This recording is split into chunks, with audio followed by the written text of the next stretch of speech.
Assalamualaikum warahmatullahi wabarakatuh. Apa kabar Anda semua? Semoga Anda semua dalam keadaan yang sehat walafiat. Amin.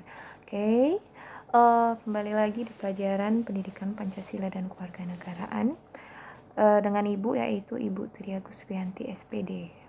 Kita lanjut ke bab 3, yaitu Peraturan Perundang-undangan dalam Sistem Hukum Indonesia. Bisa dilihat di gambar, yaitu ada gambar orang sedang mengantri, di mana di situ untuk menerapkan budaya antri itu harus memiliki kesadaran ketaatan terhadap peraturan perundang-undangan. Di sini kira-kira apa saja sih peraturan perundang-undangan yang berlaku di Indonesia? Kita lihat ya. Oke. Tujuan pembelajarannya di bab ini yang pertama yaitu Ananda itu dapat mampu menjelaskan landasan hukum dan azas pembentukan peraturan perundang-undangan dengan tepat. Lalu yang kedua, Ananda itu mampu mencontoh proses pembentukan peraturan perundang-undangan. Lalu yang ketiga, yaitu Ananda itu dapat menerapkan bentuk sikap disiplin dan menerapkan aturan sesuai nilai-nilai yang terkandung dalam tata urutan peraturan perundang-undangan. Lalu yang keempat ini untuk membuat kegiatan makalah kelompok ini mungkin akan kembali lagi ke individu masing-masing ya.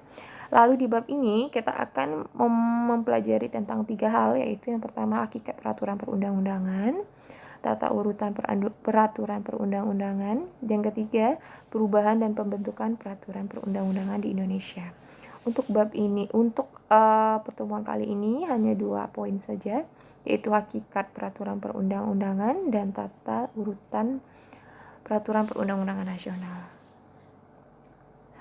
Pertama, yang poin pertama yaitu ada hakikat, di mana di hakikat peraturan perundang-undangan ini kita ada 3 kita pelajari, yaitu makna peraturan perundang-undangan, landasannya, dan azas pembentukannya.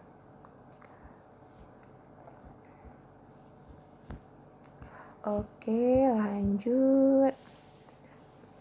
Makna peraturan perundang-undangan.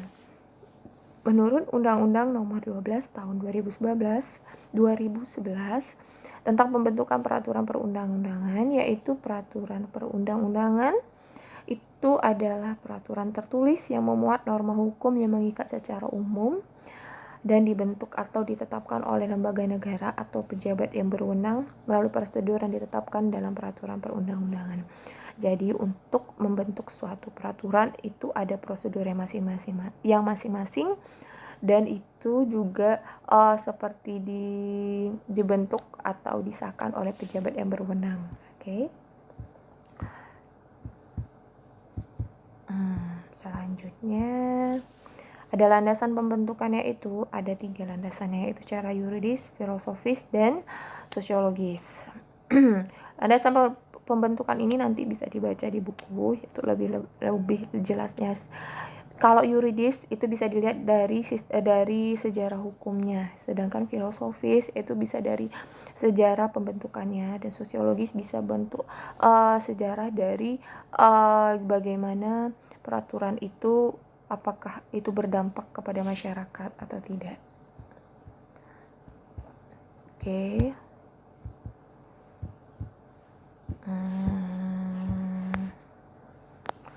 Lalu azasnya, ada 7 azas. Yang pertama itu kejelasan tujuan, kelembagaan atau organ pembentuk yang tepat, itu kesesuaian antar jenis, hierarki, dan materi muatan, dapat dilaksanakan, kedayagunaan dan keberhasilan, dan kejelasan rumusan dan keterbukaan. Jadi di antara 7 asas ini itu saling bergantung, dan apabila pembentukan peraturan itu harus ada 7 ini ya, 7 asas ini ya.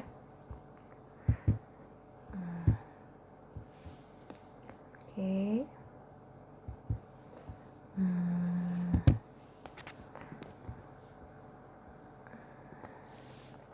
Tata urutan peraturan perundang-undangan. Berarti tata urutan. Berarti urutan ini tidak bisa dirubah dari urutan pertama hingga urutan kelima, sama seperti sila-sila dalam Pancasila.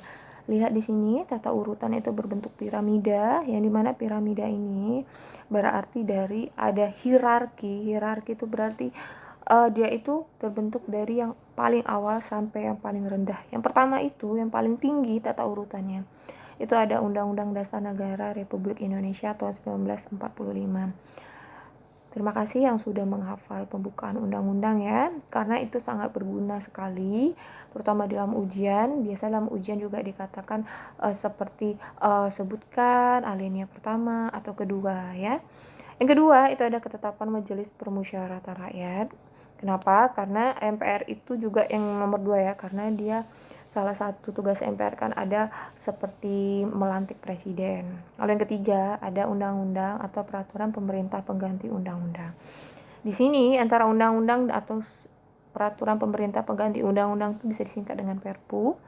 Itu hierarkinya sama dengan undang-undang ya. Karena Perpu itu digunakan hanya dalam hal yang memaksa.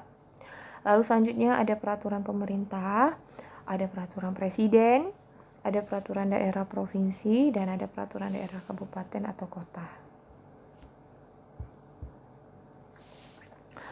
Yang pertama kita bahas tentang Undang-Undang Dasar Negara Republik Indonesia tahun 1945. Ya.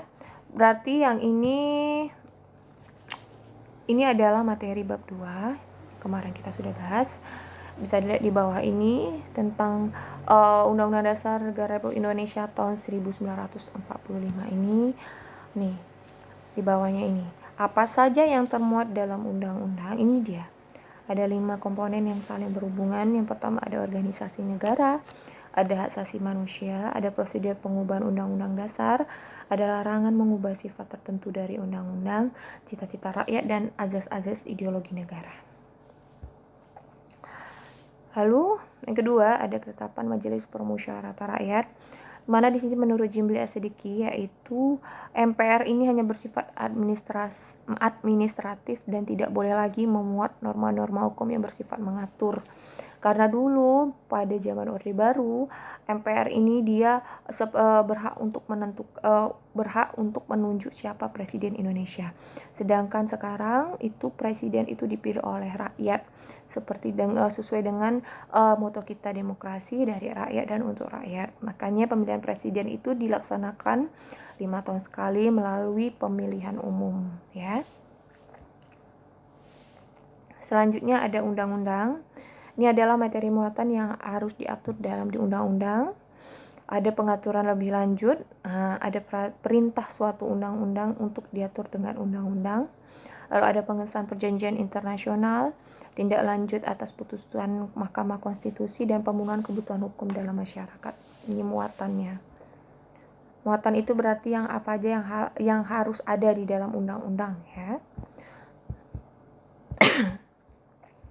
Oke, selanjutnya yaitu peraturan pemerintah pengganti undang-undang atau dikenal dengan Perpu, yaitu adalah peraturan yang ditetapkan oleh presiden dalam hal kepentingan yang memaksa ya. Lanjut selanjutnya ada peraturan pemerintah. Itu dalam pasal 12 Undang-Undang Nomor 12 Tahun 2019, peraturan pemerintah memuat materi untuk menjalankan undang-undang sebagaimana mestinya. Oke, yang keenam ada peraturan presiden, mana di situ hal yang materi muatannya itu materi yang diperintahkan oleh undang-undang. Jadi peraturan presiden ini tidak boleh menyalahi dari undang-undang. Lalu materi untuk melaksanakan peraturan pemerintah, berarti peraturan presiden ini seperti kayak dari peraturan pemerintah turun ke peraturan presiden. Lalu materi untuk melaksanakan penyelenggaraan kekuasaan pemerintah. Lalu yang ketujuh, peraturan daerah provinsi atau peraturan daerah kabupaten, yaitu pelimpahan sebagian urusan pemerintah kepada perangkat pemerintah atau wakil pemerintah di daerah dapat menugaskan kepada pemerintah daerah atau pemerintah desa. Pelimpahan sebagian urusan pemerintah kepada gubernur selaku wakil pemerintah, dan penugasan sebagian urusan kepada pemerintahan daerah atau pemerintahan desa berdasarkan azas tugas pembantuan. Contohnya peraturan daerah itu sekarang kan sudah ada otonomi daerah. Jadi pusat itu tidak mengatur semua lagi, tapi ada namanya peraturan daerah provinsi atau kabupaten masing-masing. Contoh saja di Bengkalis, peraturannya itu seperti peraturan tentang jam operasional RoRo, karena tidak semua kabupaten itu di Provinsi Riau ada RoRo ya. Lalu di sini kita ada latihan. Latihan yang pertama yaitu sebutkan 2 peraturan daerah Kabupaten Bengkalis. Berarti peraturan yang hanya berlaku di daerah Kabupaten Bengkalis. Lalu yang kedua, kapan peraturan pemerintah pengganti undang-undang digunakan atau Perpu. Tadi kan sudah Ibu jelaskan kan kapan digunakannya. Lalu yang ketiga, sebutkan Presiden Indonesia yang dipilih oleh MPR ketika zaman Orde Baru. Satu saja ada Presiden Indonesia yang dipilih oleh MPR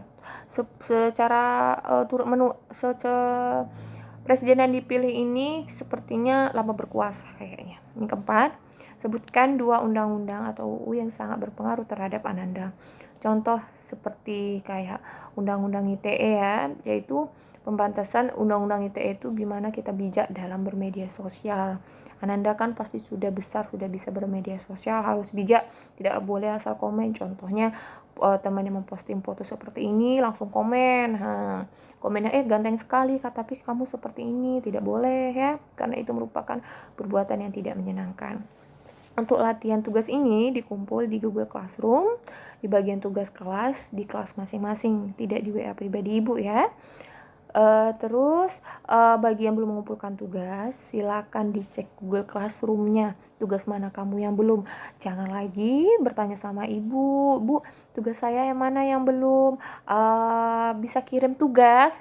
Padahal di Google Classroom sudah ada di situ jelas tugasnya, kapan deadline-nya. Tolong sekali. Biasakanlah membaca, ya baca dari atas sampai bawah. Makanya kalau baca itu jangan baca tugasnya saja, baca deadline-nya kapan. Jadi nanti jangan lagi tugas kamu sempurna, tapi kenapa nilai saya tidak sempurna Bu? Karena kamu melewati deadline. Berarti kamu tidak disiplin ya. Oke, jangan lupa kalau untuk latihan ini Ibu tulis juga deadline-nya di bagian tugas kelas ya. Jangan lupa dikerjakan, jangan ada lagi yang japri Ibu atau WA Ibu dengan hal-hal yang Ibu latihannya mana? Nah, latihan ada di video materi, silakan dicek dulu video materinya. Atau mungkin Ibu saya tidak bisa ngirim ke Google Classroom. Ada masanya jaringan itu bagus, ada masa jaringan itu jelek. Gunakan masa jaringan itu bagus untuk mengerjakan tugas, bukan untuk buka media sosial hal-hal yang tidak penting. Nanti ujung-ujungnya paket saya habis Bu. Bijaklah dalam menggunakan kuota untuk belajar ya, karena sekarang zaman sulit, jangan sedikit-sedikit kita mengeluhkan kesusahan kita ya. Jangan lupa juga jaga kesehatannya di rumah ya. Sampai di sini dulu. Assalamualaikum warahmatullahi wabarakatuh.